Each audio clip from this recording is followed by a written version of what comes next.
बिस्मिल्लाहिर्रहमानिर्रहीम। अस्सलामुअलैकुम और व्यूअर्स, आज की वीडियो में हम देखेंगे कि हम पॉलिनोमियल्स को किस तरह से फैक्टराइज करेंगे या फैक्टर बनाएंगे। सबसे पहले तो हमें ये पता होना चाहिए कि पॉलिनोमियल होती क्या है। पॉलिनोमियल अलजेब्राइक एक्सप्रेशन का मजमुआ होती है। अलजेब्राइक एक्सप्रेशन में कुछ भी हो सकता है, उसमें अलजेब्राइक ऑपरेशन भी हो सकता है। Algebraic operation plus, minus, multiplication and division, और इनका भी हो सकता है। और हमारे पास जो वेरिएबल्स होते हैं, वेरिएबल्स एक्स वाई जेड जी कुछ भी हो सकता है, या ए बी सी, ये ठीक है। तो इनका भी यानी कि हो सकता है। तो अगर हम इनको मिला के लिख लेते हैं तो ये तमाम क्या बन जाता है, algebraic expression. For example 2x plus 3y plus 4, ये हमारे पास एक अलजेब्राइक एक्सप्रेशन है, या इसको पॉलिनोमियल भी कह सकते हैं। अब हमने ये समझना है कि अलजेब्राइक एक्सप्रेशन और पॉलिनोमियल में क्या फ़र्क होता है। अलजेब्राइक एक्सप्रेशन में यानी कि वो ऐसी होती है कि उसमें जैसे फॉर एग्जांपल उसमें कोई भी पावर हो सकती है, वेरिएबल की कोई भी पावर हो सकती है। फॉर एग्जांपल जैसे मैं ये लिख लेता हूँ 2x power minus 1/2 plus 4 minus 3 plus 1, ठीक हो गया। ये अलजेब्राइक एक्सप्रेशन है। लेकिन पॉलिनोमियल क्या होती है? पॉलिनोमियल एक ऐसी ख़ास अलजेब्राइक एक्सप्रेशन होती है जिसमें वेरिएबल की पावर मस्ट भी नेचुरल नंबर होगी। जो वेरिएबल की जो पावर होगी इधर, वो क्या होगी? Natural number. नेचुरल नंबर आपको पता है 0 1 2 3 से लेके कुछ भी हो सकता है। जैसे अब मैं एक लिख देता हूँ 2x² प्लस 3x प्लस 1, ये हमारे पास एक क्या है? ये हमारे पास एक अलजेब्राइक एक्सप्रेशन है, ठीक हो गया। ये हमारे पास एक क्या है? पॉलिनोमियल है। पॉलिनोमियल में ऑलवेज जो वेरिएबल की जो पावर होंगी वो क्या होंगी? नेचुरल नंबर होंगी। अदरवाइज़ अगर नेचुरल नंबर ना हो तो वो हमारी क्या हो जाएगी? हमारे पास अलजेब्राइक एक्सप्रेशन हो जाएगी, ठीक है।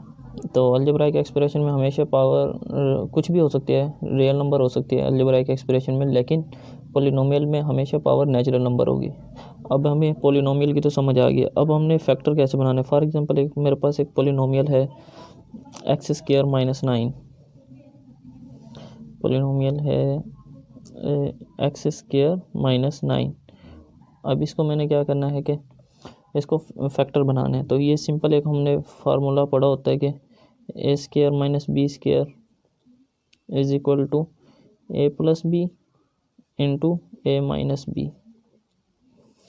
तो ये हमारे पास एक फार्मूला होता है, ठीक है। अगर मैं इसको फैक्टर की सूरत में लिखूँ तो ये मेरे पास क्या हो जाएगा? इक्वल टू x प्लस 3, क्योंकि 9 जो होता है वो क्या होता है?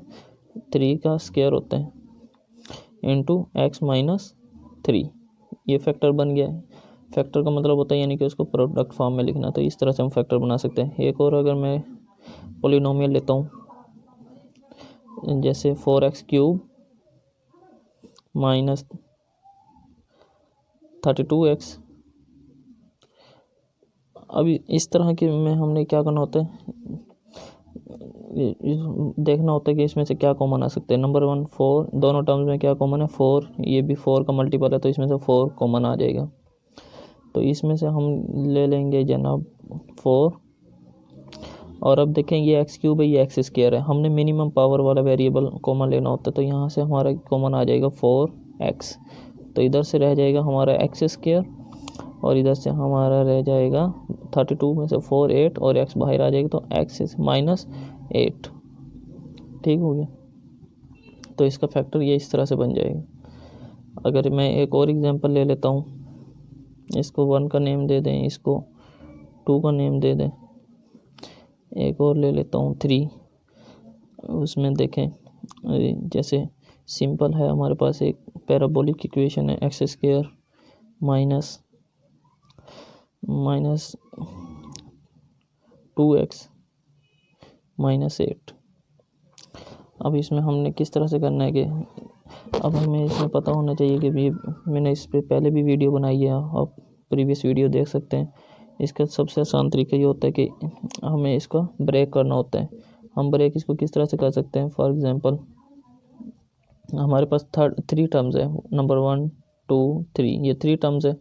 तो इनको हमने इस तरह से ब्रेक करना, तो जो मिडिल टर्म है -2x, उसको इस तरह से ब्रेक करना है कि अगर प्लस करें तो मिडिल टर्म बने, और अगर उनका मल्टीप्लाई करें तो उनका क्या बन जाए, मल्टीप्लाई करें तो इनका प्रोडक्ट बन जाए। जैसे फॉर एग्जांपल मैं इधर ले सकता हूँ -4x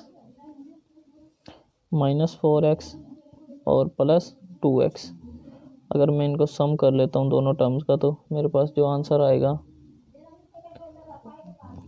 आएगा वो आ जाएगा 2x माइनस का 2x। और अगर इनको मल्टीप्लाई करें तो जवाब आएगा माइनस, यानी कि -4x इंटू 2x। अगर इनका प्रोडक्ट लें तो ये बन जाएगा -4 2 8 -8x², यानी कि प्रोडक्ट लें तो इन दोनों के प्रोडक्ट के इक्वल आना चाहिए, फर्स्ट और लास्ट के टर्म के, तो ये इसके इक्वल आ जाएगा। तो अब मैं इसको आसानी से फैक्टर बना सकता हूँ, x² माइनस इसका 4x प्लस 2x। अगर इनको ऐड करें तो दोबारा से -2x हो जाएगा। अगर इनका प्रोडक्ट लें तो फर्स्ट और लास्ट का प्रोडक्ट बन जाएगा -8। तो इसमें से दोबारा कॉमन ले लें x, तो x -4 कॉमन आ रहा है। इन दोनों टर्म में देखें क्या कॉमन है, x कॉमन आ रहा है, तो मैंने x ले लिया। और इन दोनों टर्म में देखें तो यहाँ से हम कॉमन ले लेते हैं 2, तो ये बच जाएगा x -4। अब देखें इस टर्म में और इस टर्म में दोबारा